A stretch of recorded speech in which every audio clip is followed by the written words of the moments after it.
Man, I don't know where the view at, man. Let me put my Bluetooth in and call this dude, man. He tripping, like what's going on? Bruh, like, where you at, man? Hey, bruh, I ain't gonna make it, man. I'm over here on the off road, man. Somebody hit the bridge again. I'm stuck in traffic. You what? Man, I don't know why you even all the way over there anyway, bruh. Bro, I'm over here because I'm trying to DoorDash thing. You know, I don't drive, so I got the scooter. I'm trying to drive my scooter. You know, the shortcut straight to the house going to the road, but somebody done hit the bridge and they got stuck.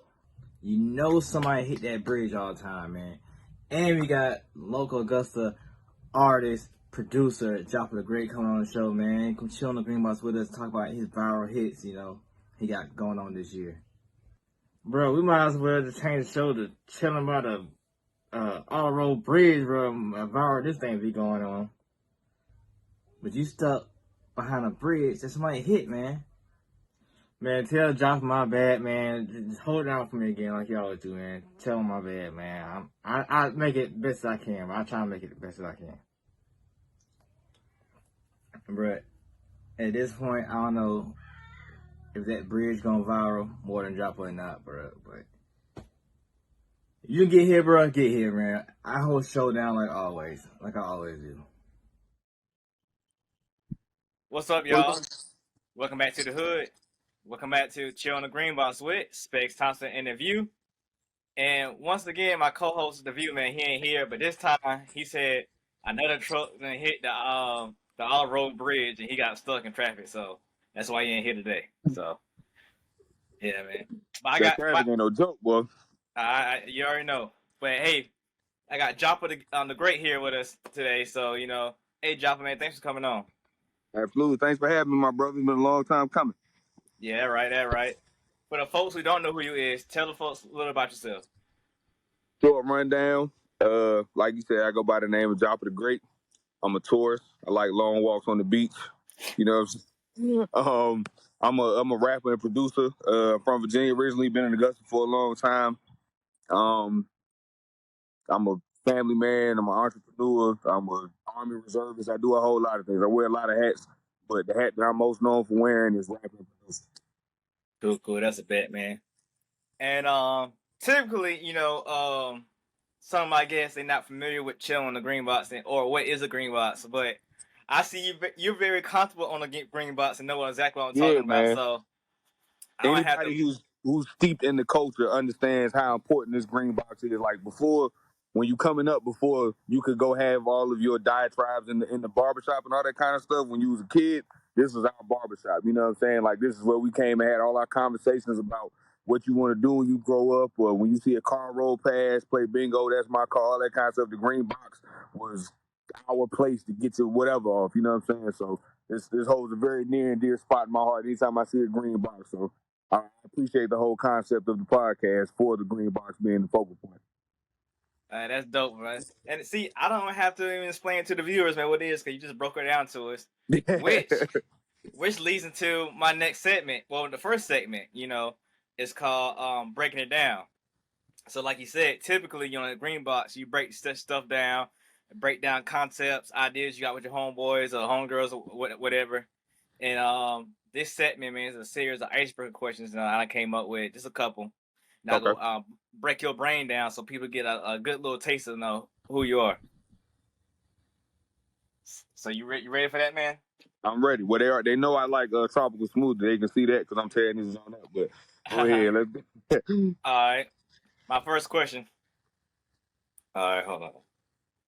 I didn't get a chance to write them down like normal. I got on my phone. All right, first question. If you could live in any country, where would you live?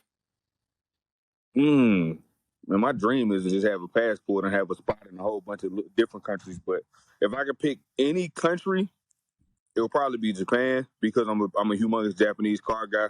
Like if I had time, I'd go show y'all. But like I had a car imported from Japan, the steering wheel on the right. You know what I'm saying? Like just for the car culture alone, I would probably go live in Japan. See, you say Japan for the car culture, but would you even drive in Japan? I know it's a lot of traffic, so could you even drive your car there? I wouldn't be in Tokyo. Nah, like Tokyo is like the most most densely populated country in the world. I would not be trying to drive in Tokyo, but the Blythe version of Japan, you know what I'm saying, or Okay. something like that. The Appling version, whatever the Appling version is, that's where I'd be at, so that way I can enjoy my whip. But yeah, I ain't trying to get to no Tokyo. It's like I wouldn't drive in New York, man. I can't stand trying to drive in New York. Hey, the first time I went to New York, I was with I don't know if I was bigger rankings or at Lucci. I don't know which one. But as soon as we crossed over the bridge from Jersey, we got in a wreck. Yep, New York, bro. A taxi hit us. A taxi And hit us right in the it back. costs so much money to get into New York. Them tolls is ridiculous. I Yeah. remember I drove from Virginia to New York to go like perform or something like that, and it was like $80 to get from Virginia. I was like, man, hell no. Nah. So when we left, I took the avoid tolls route, and it added like 2 hours to the trip. But I was like, 2 hours ain't $80 in gas, so I take it. Yeah, You know I what I'm feel saying? that. I feel that. Alright. My next question, man. Would you rather spend time with other people or be at the house alone? I'm a people person, man. I got to, like, my son normally be with me doing everything. My wife normally be with me doing everything. My daughter, she at the age where she want to be a little alone or whatever, but I'm a people person, man. Like, I love having my family around. I love having them involved in what I got going on. And, I love dealing with my friends and all that kind of stuff, all of my associates and classmates, whatever. I just am built to be around people. So I can be alone. Fortunately, I can function by myself, but I much rather be around people. Alright, cool. Then my last question of the segment. If you could have one superpower for one day, what would it be and what would you use it for? Time control. I have had this. I didn't even have to think about it. I've been said time control is probably the greatest power there is. If you can fully control time, you know what I'm saying? Imagine, niggas always be talking like super evil stuff like, oh, now I go rob every bank. I'm like, man, all you gotta do, you can control time. You go take $20 out of every bank. Nobody will ever know. Nobody would ever miss a dub. You know what I'm saying? And you can stop time. You could play the lottery. You can be like, okay, let me see. Let me win these numbers hit. Let me go back 10 years and go hit these numbers real quick. You know what I'm saying? So I'd be straight. You be straight. The catch about the time powers, right? If you freezing time or going back in time, all you doing is super aging yourself. Right. So that's why you said for a day, so it'll work out perfectly. You know what I'm saying? Like, so you be just 1 day older. You just be 1 day older. Boom. That's it. Okay. In there. All right. So that was the internet segment. Hopefully people got a little bit about you. Next, I'm finna go into my next segment. It's called the back issues. Mm-hmm. For those who are not familiar with the back issues, it's a term in comics where you want to learn about somebody's origin story. So, if you want to know about the Flash, you go read his back issues, find out more about his origin story. So this segment, we're gonna go into your back issues to find out more about your origin story. Come on with it. All right. Where are you from and what do you call your hood? Originally, I'm from Alexandria, Virginia. So I was born and raised up there.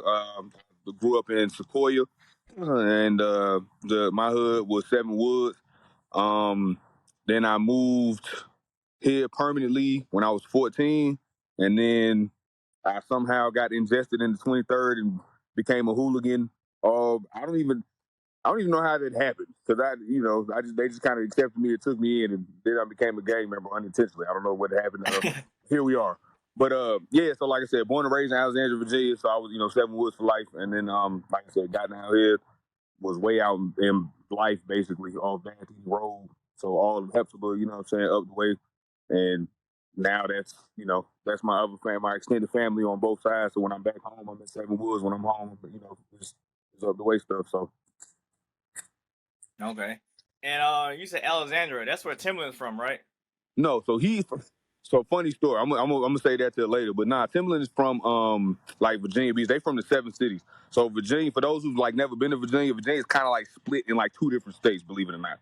Once you get into the state of Virginia, everything up until Richmond is like the South. So you're gonna get yes ma'am, no ma'am, you're gonna get sweet tea, all that kind of stuff. But pretty much as soon as you get past Richmond and get to like maybe not even as soon as you pass it. Once you get to like Petersburg and start going up or whatever, everything starts turning to like the north. And you know what I'm saying? It's really weird, and you can literally watch it happen inside the state. But yeah, so he's from the south portion of Virginia. I'm from the northernmost portion, right by DC. So like where I grew up was literally like 10 minutes from DC. Okay. So I saw somebody famous from Alexandria. I mean, we got a lot of athletes and stuff. I'm trying to think of who we have music wise is from Alexandria. I know like we got a lot of people coming out of the like I want to say like Ari Lennox she from Fort Washington, something Maryland, I think. She might be from DC, but of course like Wale and stuff like that. What Wale? Wale, he was born and raised in DC, but by the time he came up, he was in Maryland. So a lot of people was giving him flack about that. But yeah, he from Landover. Like so, where the Redskins, the Washington football team stadium is. No, they got a new name now. The Commanders, the Washington Commanders. We the Commanders now. Yeah. Yeah, I just heard an interview with Pat Trail. Pat Trail was talking about he ain't from DC, and I was like, oh, okay. Come on, Wale. Yeah. Like I say, but that's the thing though. That's like that always get on my nerves when people be doing that, because like at the end of the day, I'm from Virginia. I've lived in Georgia for a long time, but I'm from Virginia. You know what I'm saying? Like it would be crazy for me to be like, no, I'm from Georgia. Like yes, I represent Georgia. I've lived in Augusta.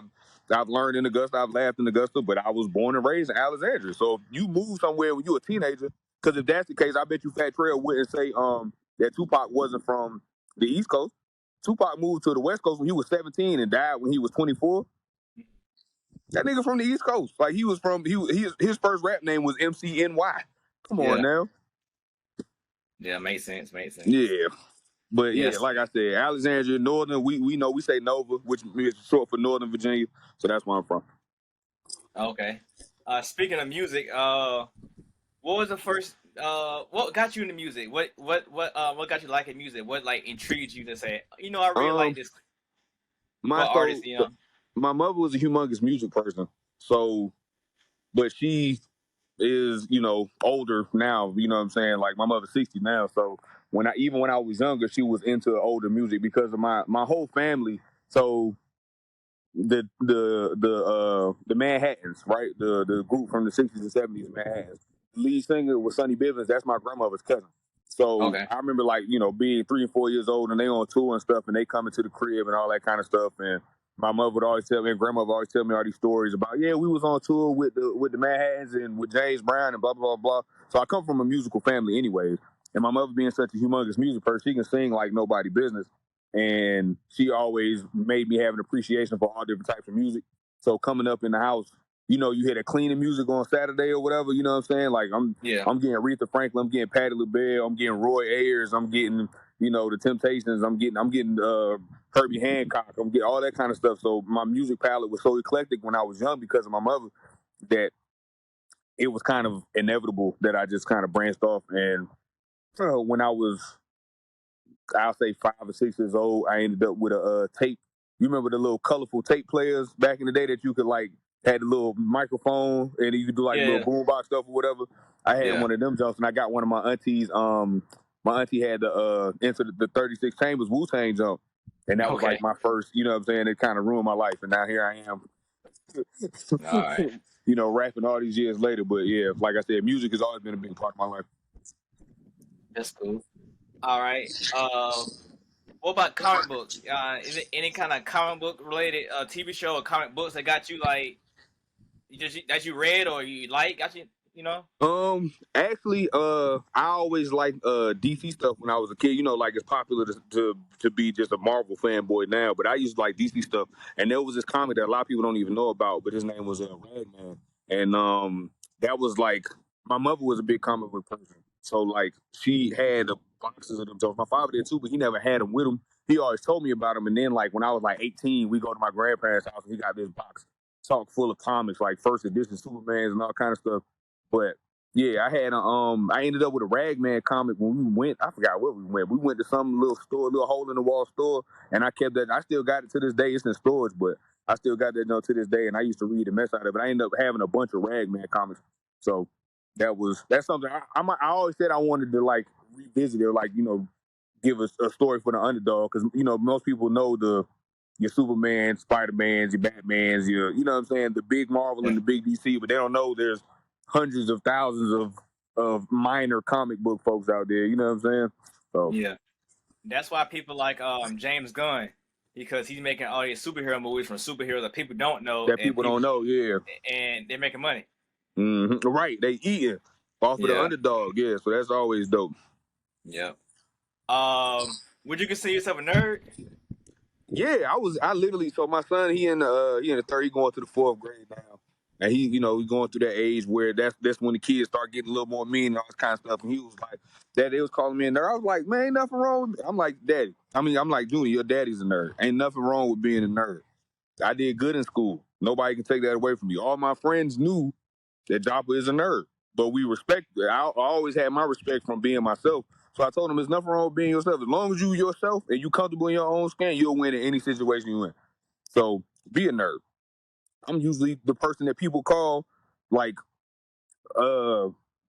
P Nice with Ugly Money Nietzsche. This nigga literally calls me for random math equations to help him calculate stuff with business stuff. And I'm like, nigga, what are you doing? He called me the other night at like 11 o'clock at night. Hey, Job, I need you to help me with this. I need to do if I got this many this and I need help. I'm like, nigga, what are you like? Google it, nigga. Use a calculator. Like, Yeah, that's I serious. tried. Everybody got it wrong. So you know what I'm saying? So yeah, man, ain't nothing wrong with being a nerd, and there's nothing wrong with being a nerd and being yourself.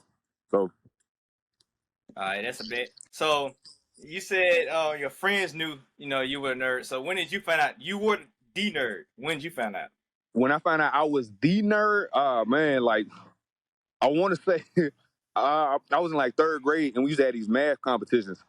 So actually, when I was in third grade, we had moved down here. We actually stayed down here in that neighborhood, Covington, right by Cross Creek. We Oh, stayed so there you was for going, like so you was talking about a math competition? You was on TV talking about them that no, thing? no. It was a zone we used to do Oh, like every Friday in class, and it okay. was because I actually hate math. I'm decently good at it, but I couldn't. I hate math because you got to show your work, and I could just do it, and I hated to having to show your work crap. But nah, like I said, I went to Gracewood Elementary because we lived down here for like 8 or 9 months, and we went back to Virginia, and every single Friday I would win the little math jump, and like everybody would be mad, but I was good because I would win like books and candy and all kind of stuff. So I had to. I was like, yeah, y'all can keep the popularity. I got the trophies. You know what I'm saying? So Yeah. at that point, I was like, shoot, if, being smart gets me candy, then so be it, nigga. I'm going to just be smart and get this candy then. You know what I'm saying? And then I kind of settled in my own probably when I was like 12 or 13. I remember, because I had facial hair super early. So I remember I was still in middle school, so I had to be like 8th grade. So like I said, either 12 or 13. And this like 10th grader, she had came and hollered at me. I'm back in Virginia. She came and hollered at me. She went smack at me. So I'm like, oh yeah, I'm that nigga. And I ain't had to do nothing, you know what I'm saying? So it was over with after that. So Okay. Yeah. So yeah, I've been calling like stuff like that the nerd gap. Like I guess I was into like Dragon Ball Z, the right. Gundams and all that stuff like everybody All the else. stuff that's cool now, that's cool and acceptable now, but was considered weird or lame or whatever back in the day. Then like I got out of it like maybe 9th, 10th grade, then start doing other stuff. Yeah. And I didn't get back into it till that Dragon Ball Super movie came out with that Golden, was it Golden Frieza? No, yeah, with Golden Frieza. Uh-huh. That's when I got back into it. Everything I was like, what? They still doing Dragon Ball Z stuff? Yep. Cause I miss Naruto. Like that whole Naruto phase. Like I seen the original Naruto, but Naruto Shippuden, I never watched it. Yeah, because I was doing other stuff. Yeah. I never really, like I said, I never jumped into the anime like that. Being a car person, the only anime that I watched faithfully was Initial D. And I ain't even realize it, but when we was younger, like Pokemon is anime, you know what I'm saying? Like yeah. Pokemon was just such a phenomenon that you ain't even really realize that it was anime. It was just. So you didn't like Speed Racer? Oh yeah, Speed Racer, that was dope. But it always came on so late, you know what I'm saying? Because it was so old. That was one of the songs that was like, you just had to catch it. But I used to love it because of because even the voiceover animation looked so crazy with the mouth. It was like typical watching like a Chinese kung fu flick. You know what I'm saying? Yeah. Like, don't cry about it now. It's too late. We got to get to work. You know what I'm saying? And I'm like, yo, this is amazing. Yeah. All right. Well, that's in that segment. Now for moving my next segment, you might know about this term. It's called the hotkeys. It's a double meaning term. Hotkeys in music, you already know, is a buttons that on a DJ turntable they'll press, right. at a certain time of the party or whatnot to get the party turned up, Turn it up. Mm-hmm. Yeah, like if it's 12:45, you play that Jeezy, crank it up, stuff like that. Right. It's about that time, right. Yeah, but in comics, it's key issues may want to get a collect, like when a new author get on there or a new artist, or nowadays when these TV shows come out, you want to get that had a story arc in there, so you know it's gonna come out, be some money. You go ahead and Yeah, buy it real quick. TV show come right. out, now you got that, you can sell it. But in this segment, I'm taking some questions that me and you talked about ahead of time, and some I formulated myself, so Okay. people get to take that from the interview, so they know something about you, you know. Right. All right, so you ready? Yep. All right, so being from Virginia, I know you told me that you got co-signed by Timbaland. How did that hmm even happen? So a couple weeks ago, I had found on TikTok he do this little thing where you can get on there and play music or whatever, right? So I ain't really think nothing of it because so many people be on there, be a couple thousand people on a regular basis, like every night that he do it. I'm like, this never gonna happen, whatever. So the next time that I got on there, I seen because I got on super early, and they had a little thing where you go to the link and you hit, pay your money, and then you can do a play now submission, or you can just pay a whole lot. You pay like $5, and you may get played, or pay $50, $100, whatever it was, and you will get played, right? So I did that. I did as soon as You did $5 when I asked then? Nah, no. Look, I had did the $5 when I first found out about it, and didn't really think nothing of it. Then when I seen it again, because when I did the $5, when I didn't see the big boy jump or whatever, right? So fast forward, I get on there again, I see the big boy jump. I'm like, oh yeah, let me go ahead and at least give it a shot. I sat on there for like 3 hours. Tim get to drinking and stuff, so he be talking along with people, or he be sitting in BSing in between, playing the artist music or whatever. All right, cool. So finally, he get on like 7 o'clock, 7:30, like 11 o'clock. He bring me on. We literally chopping it up for like 15 minutes. But the vast majority of the time, he was talking about my song Father Figure, which is my single that I'm pushing, whatever. Mm-hmm. I got so lucky that I screen recorded that job because I couldn't get, my wife was asleep, kids was gone at my in-laws' house and stuff. So it was like no way for me to get somebody to screen record it. So I had to screen record myself. But I had the whole 15-minute conversation. But because I'm screen recording from my phone, you can't hear nothing I'm saying. So it looks one-sided on the screen record. But I was able to use like little snippets because like he's literally like, yo, this song is super dope. You a genius. This is like a campaign. Bum bum bum. So that was like, you know what I'm saying? Aside from the fact that I was like starstruck from it being Timbaland, you know what I'm saying? That was like one of the biggest rapper moments of my life, you know what I'm saying? So that felt amazing. And it still does. It still seem untrue. It still seem like surreal when I like go look at the video or I post a little clip or whatever. I'm like, yo, Timbaland said I got a hit. That's crazy. This is Timbaland, you know what I'm saying? If anybody know, this nigga know.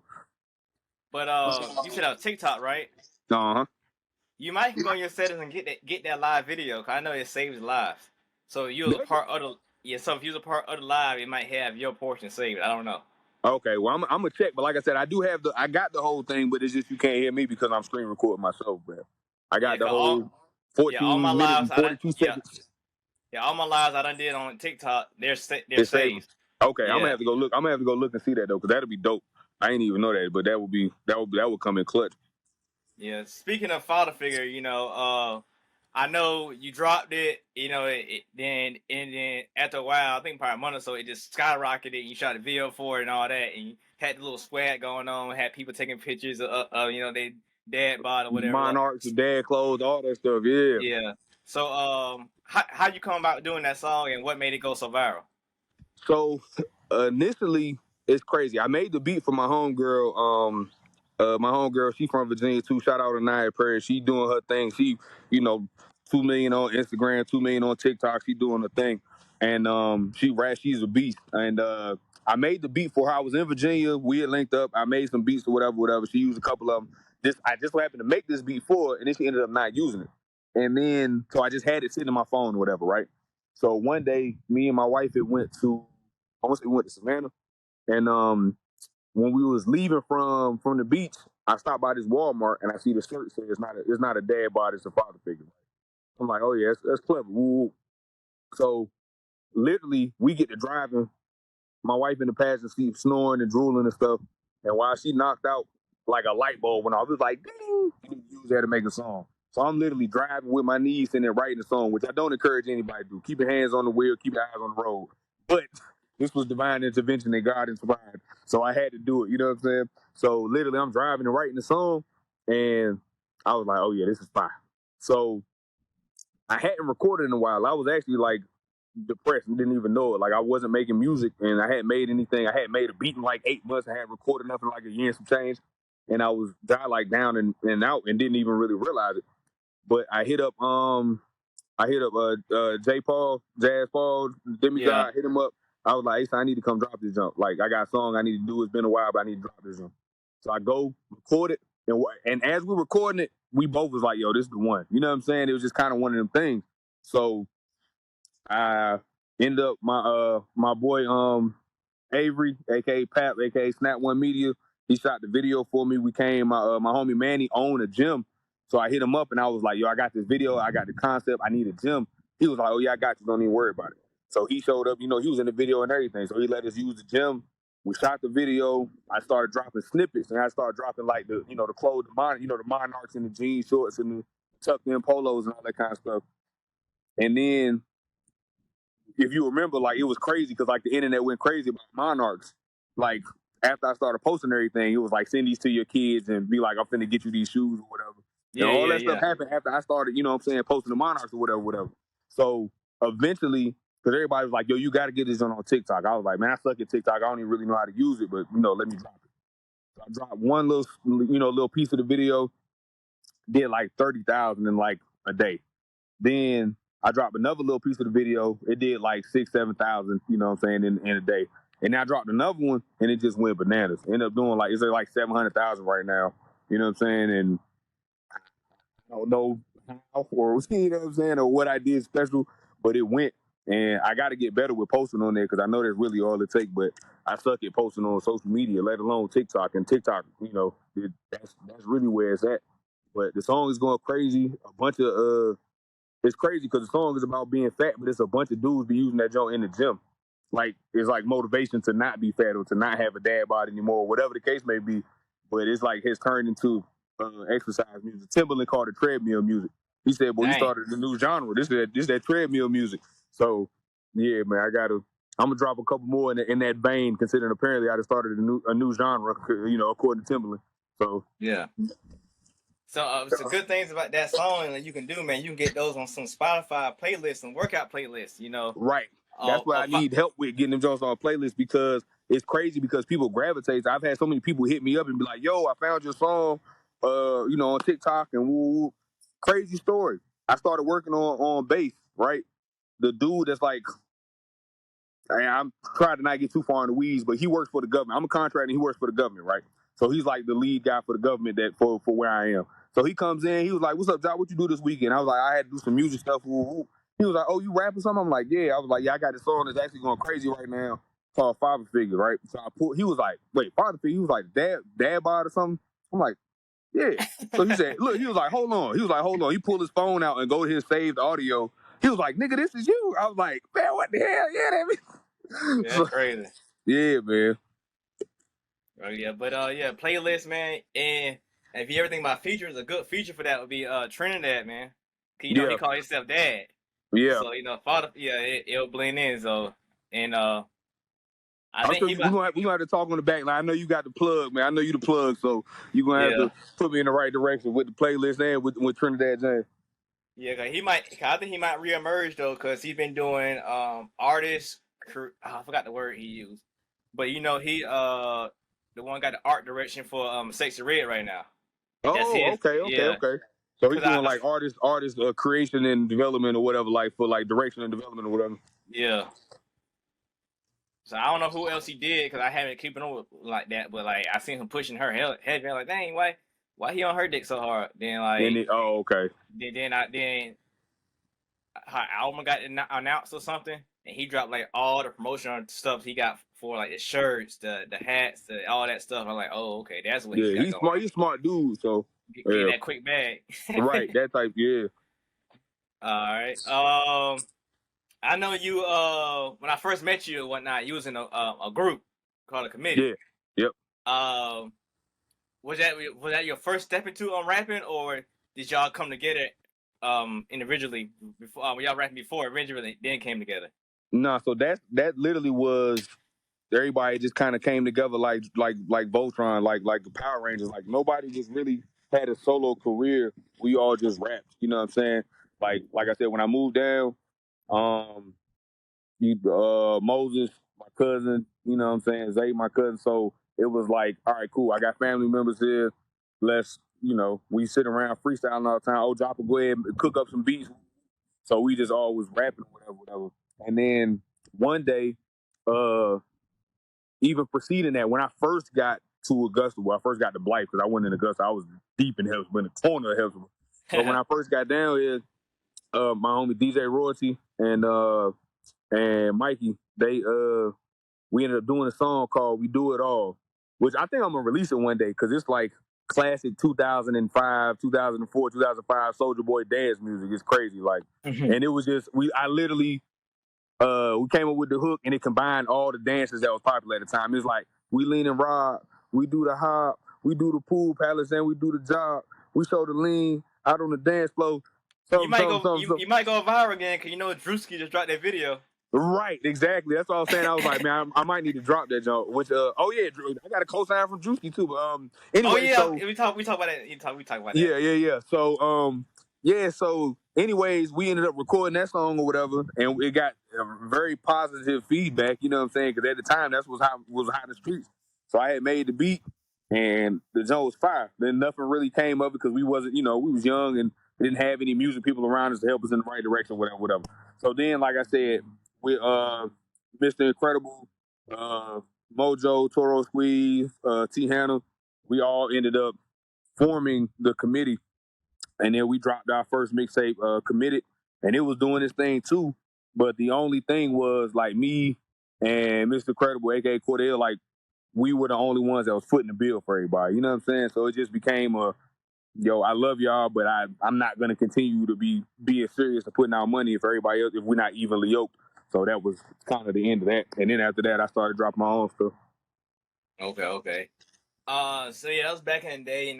Augusta was on like a whole different, music path. Right. It kind of seemed like ever since Ugly Money Nietzsche left Augusta, the music scene's been different. So do you think it is a void now in the local music scene, or do you think it's still there? I would say that, but stuff had just changed so drastically, because back then it was like, if somebody was popping, you knew it, right? Like, we all knew who Pig was. We all knew who Concrete Boys was. We all knew who, whoever. We all knew who Mr. Wilson was. We all knew, you know what I'm saying? Like, we all knew who Petty UT was. We all knew who Swamp Click was. We all knew who everybody was, because everybody was kind of moving as a unit. But nowadays, because the entry level was so low back then, it was a little different. Even though still everybody and their mother rapping, the level of quality artists would kind of work together. You know what I'm saying? So it was a whole lot easier to keep up. But now everybody and their mother, rap or do whatever, which, I'm not knocking, because you always got a chance. So you got people that blow up, and like the Rock Ken dude. I had never even heard of him until you posted the interview. you know what I'm saying? So, it's just such a different time now, where you really don't need to do anything but get popping on social media, or figure out your way to make it pop on the internet, because you get you some YouTube views or whatever, and you in the game. So it's not the same as it used to be, of having to do the legwork that you used to have to do to get out there. So I think that's the only thing for real. I don't think it had nothing to do with P per se, but he was just an excellent promoter. So he made it easier because if he would greenlight you, like the Rock Boys were selling out shows, you know what I'm saying? And if he would greenlight you at a club, you was greenlit. You was going, you know what I'm saying? You was gonna make some noise. So it's just not the same anymore. The cohesion is gone. Too many clubs, too many DJs, too many artists, too many this, too many that. So it's just, you got to figure out a way to do it on your own. Okay.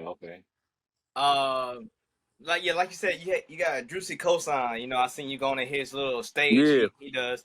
So I seen it on social media. And posted it. So is that an actual like showcase, or that's like a skit he does? No. All right. So the whole Could Have Been Records thing is purely a joke. Like, it's literally like somebody got a thing called like the Little Shit Show or something like that. That's literally all it is. But he goes on tour, and he does his comedy stuff, and then it was the Could Have Been Records tour. So the whole premise of it was he was gonna bring out people that do funny stuff or serious stuff or whatever, and you gotta get on stage and be able to entertain. That's it. So when it got to my portion, I was like one of the. Let me tell you that whole story. So initially, I was at work and I randomly got on Instagram and seen he posted. He was like, "Yo, y'all meet me in Columbia at 3 o'clock or 4 o'clock or something like that." I fake sick at work. Don't tell nobody. And I left. I came to the crib, grabbed all of my my father figure clothes and stuff, jumped fresh, hopped in the whip, headed to Columbia. I got picked. I went backstage. Well, I went to like the little green room thing. I went backstage. I was on stage, and then I was the next person to go. And they was like, "Yo, we out of time. We out of time. Sorry. Better luck next time." I'm like, "Damn." So then they was like, "We gonna be in Charlotte tomorrow, and then we going to be where did I end up on stage at? In Greensboro the day after, right? So we're doing for South Carolina, North Carolina. So boom, next day I'm already off work. I go home. I get situated, hit the road, go to Charlotte. I audition, because what you do is you audition first, then they pick you, they give you a little golden ticket type thing like Willy Wonka. I audition. The people that picked me in Columbia was all like, "Oh, what's up, Joppa?" They already knew who I was and everything, and they like, "Okay, yeah, you good, woo woo." Bet. I get in there, there's some other dude that's in charge. I ain't even open my mouth. He was like, "No." I'm like, "Well, damn." So then one of the dudes that was in Columbia, he wasn't in charge. He seen me, he was like, "Damn, Joppa." The dude that told me no, he was like, "Why you ain't just give him a ticket?" And he was like, "Cause you said no, nigga." Like he was like, "You in charge of this? Like I can't tell you, I can't tell him yes over you." So I'm like, "All right, cool." So I go home again, turn around, go back the next day to Greensboro. Shout out my sister Cammy got bars. I hit her up. I'm like, "Yo," cause she in Carolina now. So I'm like, "Yo, meet me in Greensboro." Woo, woo. She drive over. It was like 4 hours for me. It was like an hour and a half for her. So we meet up in Greensboro. We both end up getting picked. We both end up going on stage. She was one of the first ones to go on stage.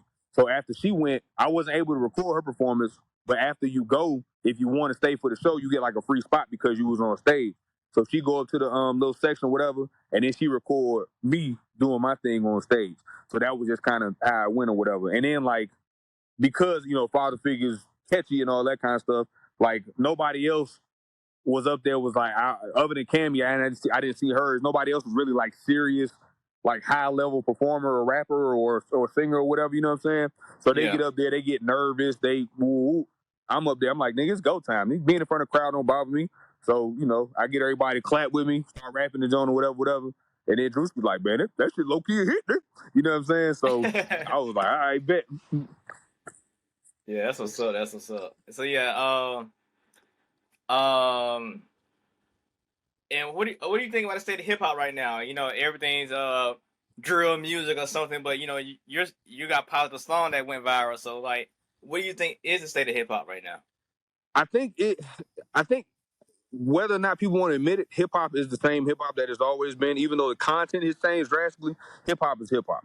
Like when hip hop started, it was the rebel music of the young people or whatever. Because now a lot of people are complaining like, "Man, all they doing is sampling songs that was a hit 20 years ago." And because you don't really think about the fact that 2003 was 20 years ago. You know what I'm saying? Yeah. So somebody go sample a Lil Jon song and remake a hit out of a hit. And now you got people that's in their upper 20s or late early 30s and stuff. They complaining because they don't like, "Oh man, these young people, they don't know, they're nothing for themselves." But that's all it was when it started. In True. 1978, it's not like they had producers out here going crazy. They was gonna take a disco record, the little breakdown part of the disco record, hop on that jump, ha ha ha ha, a hip hop, hip. You know what I'm saying? So it's like it's literally the same thing. It's just the content has changed so drastically, people don't like it, and that's fine. Everything is not for everybody. Like for every one Lil Uzi Vert that you don't like, there might be Griselda that you do like. You know what I'm saying? There might be a Conway or Westside that you do like. For every one NBA Youngboy that you don't like you still got your Coles and your Kendricks and stuff. You know what I'm saying? So like you can get whatever it is that you like. It's just the mainstream is just only party oriented right now. But hip hop has always been high energy, party. Let's talk about the ills of our situation, but let's not dwell on it. Let's go have a good time. So it doesn't bother me, even though it's all not my thing. Like I'm not riding around listening to all kind of new hip hop artists or whatever. But I understand it and I appreciate it. I used to be like, "Man, I can't stand this crap," but now I just view it differently because I understand everything working a cycle, and it's 100% the same thing. Like I said, like Rock Ken, like he doing his thing. I cannot hate on that because he has a fan base and a following and people rock with it. And if that's what's hot to them, that's what's hot to them. Who am I to tell them that it's not hot because it's hot to them? You know what I'm saying? So, being a rapper producer, a famous rapper producer just dropped a song with another artist, Andre 3000 and Killer Mike, and somebody else dropped a song. And people are talking about it, and a lot of people are not talking about it. But a recent concept, I thought about, well, not thought about, but heard was that people always say Andre 3000 one of the top 5 lyricists or whatever. And if you ask him, he say Big Boy is a better artist. But the recent interview I heard was Andre 3000 is not a great solo artist because he's not a solo artist. Anything he ever puts out is with another artist. He always remains in the group. So what's your opinion on that? I think that would be asinine to say to somebody because that's my favorite rapper of all time is Andre 3000. So I got to put that out there first. So I'm kind of biased, but I think it would be absolutely asinine to say that somebody has to have solo work in order to be considered a great. Like nobody ever said Prodigy wasn't great because he was with Mobb Deep, and everybody would give Prodigy his flowers. You know what I'm saying? Of course, Wu-Tang is a different animal because they all their whole goal was to drop group stuff and drop solo stuff. So they were already, it was inevitable for that to be the case. But like nobody said, like, yeah, Lloyd Banks had successful solo stuff, but nobody said he wasn't a great rapper when G-Unit was dropping stuff. Everybody was like, yo, this nigga is wild with these punchlines. This guy's a beast. You know what I'm saying? So to say that is crazy for one. And for two, technically, Love Below was a solo album. It was dropped under the Outkast moniker, but Big Boy had Speaker Box, 3 Stacks had Love Below. They each featured on one song on each other's project. Like they had their own album that just so happened to be dropped simultaneously. So, but if you look on that, Big Boy had more of the hits. Even though Roses is the bigger hit. Hey Y'all was like one of the biggest songs ever though. Like Hey Y'all, you know what I'm saying? That transcended to 3000 is such a let me try something different kind of person. So he ends up transcending. Like when you become an icon, you kind of get past rap star or whatever. Like Snoop Dogg is an icon. Lil Wayne is an icon. Lil Wayne will has dropped rock albums. You know what I'm saying? NBA YoungBoy couldn't drop a rock album because he's a rap star. Snoop Dogg dropped the gospel album. Yeah, exactly. Yeah. But it was a compilation album. But yeah, like the Bible of Love, like it was a whole compilation gospel album. Nobody went smack at him about that jump because it's Snoop Dogg, because he's an icon. You know what I'm saying? So 3 Stacks is an icon. Big Boy is an icon. Outkast is iconic. Nobody can take that away. And just to say, like, he literally has, from 1994 to present day, has shown that if he gets on something, he's going to shine lyrically, creatively, artistically, as far as you know what I'm saying, his flow is concerned, flow pattern, pocket, all that kind of stuff is like unmatched. So like the new joint with Killer Mike absolutely snapped on that joint. But people are talking about the 3 Stacks verse because it's 3 Stacks and because it's so intricate. Just like when Jay dropped God did on DJ Khaled jump. Like Wayne snapped, Ross did Ross, but Hove went absolutely bananas because it's Hove, not just because it's Hove, but because he absolutely went bananas. So it's crazy for somebody to be able to be a music person and a hip hop person in particular, and the person that Eminem says is the GOAT, or Jay-Z says is the GOAT, or Redman says is the GOAT. All these people that are GOATs in their own right, for them to be like, yeah, Andre 3000, Andre 3000, Andre 3000. It's absolutely asinine for anybody else who's just basing their opinion off their opinion to be valid. You know what I'm saying? Yeah. Like, I don't understand. He's the GOAT to me, 100%, like unequivocally, no contest. Okay. See, I mean, I like him too. What made me, being an Outkast fan, I always heard him, but Walk It Out. I think that's what brought it to my attention. Yeah, and it's usually something like that for people that weren't really like fans, or people like, yeah, Outkast cool or whatever. Something like that would come out when he did. I got a homie who did start listening to Outkast or checking out their catalog until Throw Some D's remix. Because you remember at that time, he was hopping on like everybody's remix. You know what I'm saying? Yeah.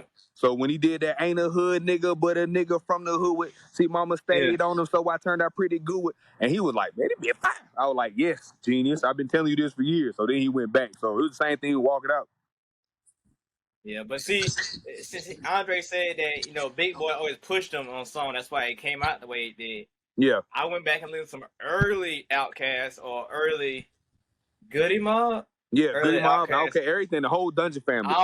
I don't know. Big Boy is strong contender though. Like Big Boy is saying some stuff. Big Boy is one of the greatest rappers of all time. Big Boy is in my top 10. You know what I'm saying? Like Big Boy, I hate the fact that he gets, but what you call it? It's described it. But Joe Budden described it best.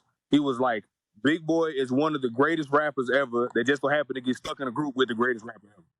So it's unfortunate. You know what I'm saying? Like when G Unit was on top, no matter how good Lloyd Banks was, he was never going to.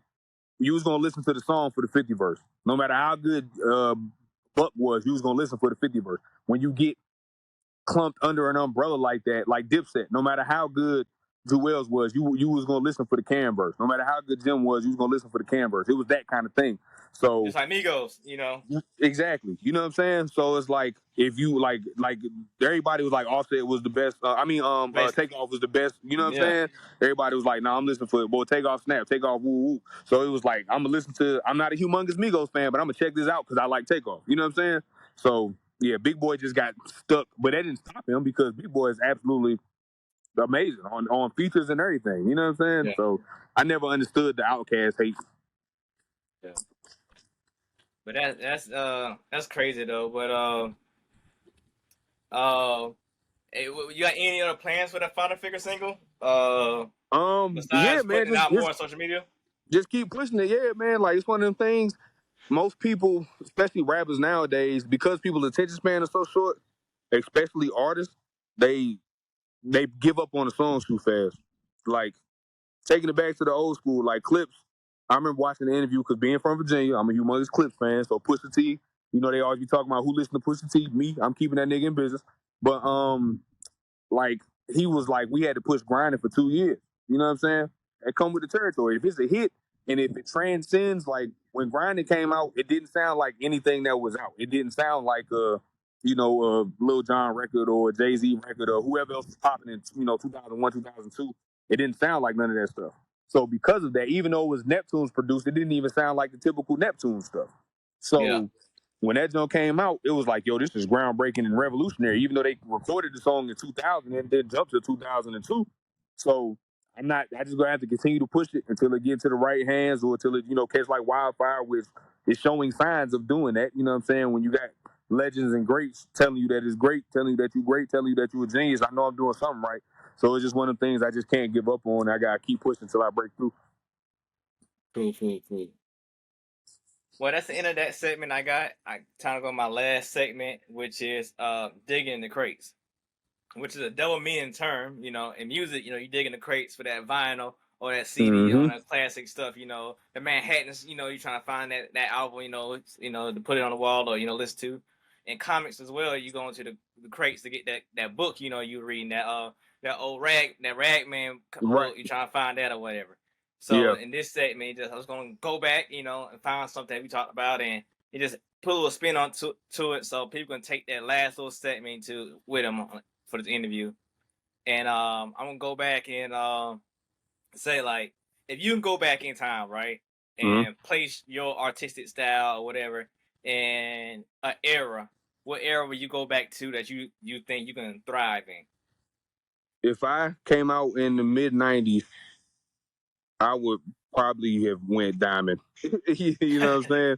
Like, okay, I rap at that time. It was like I don't cuss in my music. At that time, you could get somebody like like a Lauryn Hill, come out and sell 10 million out the gate, and not use profanity, not be provocative in a sexually suggestive manner. Just be able to rap. If you can rap and make good songs, that's all that matters. So if when I was 6 or 7 years old, if I was doing what I was doing now, I'd have went diamond. I know for a fact. You know what I'm saying? Now it's a harder road because once the transition went from a whole bunch of different pockets to gangster and party, and that was it. then it was just kind of a harder thing to get into. Because I've had people tell me for years, like, oh, why you don't just go make these kind of records? I'm like, I'll be lying. Like, nigga, like, I got a 2003 Accord right there. You know what I'm saying? Like, why would I say I got a Lamborghini when I got a 2003 Accord? Like, me personally, I just can't bring myself to just be sitting in line about stuff. So that right there just made it a harder path for me. You know what I'm saying? But I wouldn't change it for nothing. I'm gonna stick to my guns, and now it's paying off. So it's gonna pay off exactly when it needs to. But yeah, if I'd have came out in '96, you know what I'm saying, right in between that power vacuum, right after Pac died, and they needed somebody, yeah, Joppa Da Great would have been it. You know what I'm saying? Okay. That's what's up, man. All right, for people who enjoy this interview or whatever, they want to follow you in your journey, listen to the music, or just keep up with you, or support you. What can do that? Like social media. Absolutely. If you need to find me for anything, it's Joppa Da Great. JoppaDaGreat. And I also have a phone number, which is 24039-JOPPA. So you can text me, you can call me. It's the actual phone number. You know what I'm saying? If I don't answer, I'm probably asleep. But you can shoot me a text on there and be like, hey, Joppa, I heard this song. I want you to sample it. I think you'll kill it. Hey, Joppa, 24039-JOPPA. You're going to get a hold of me. Everything Joppa Da Great. JoppaDaGreat. My website is down right now. It's under construction. But JoppaDaGreat.com, it'll be back up soon. But yeah, that's how you get me, because I'm the only one in the world, I promise. All right, man. That's what's up, man. Thanks for coming on, man. Really enjoyed it. Thanks for having me, my brother. I appreciate it, man. All right. As long as that interview was, the views still haven't made it back, I don't know what's going on. But shout out to my guest, Joppa. Check him out. Check out some of his songs. Check out some of his beats. Just check out some of his YouTube videos when he work on cars. Just check him out. Joppa Da Great. And you want to check out my co-host, even though he's hardly ever here. Check him out at Legacy to View, or hit him up at legacyview.com to get his books. And you want to follow me at Specks 706. And if you want to be on the show, hit us up at Chillin' the Greenbox, or contact us on chillinggreenbox.com. I'm out of here.